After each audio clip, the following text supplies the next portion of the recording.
When the whole court was in a worried state of mind, the villager reached there, perspiring from head to foot.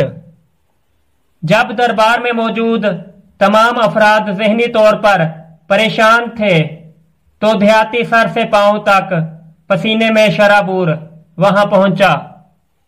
As he entered, he saluted the Caliph and said, Allah be praised for his mercy. I was able to make my uncle trustee of the gold. जैसे ही वो अंदर दाखिल हुआ उसने खलीफा को सलाम किया और कहा, अल्लाह ताला के फजलो करम से मैंने अपने चचा को सोने का मुतवल्ली बना दिया।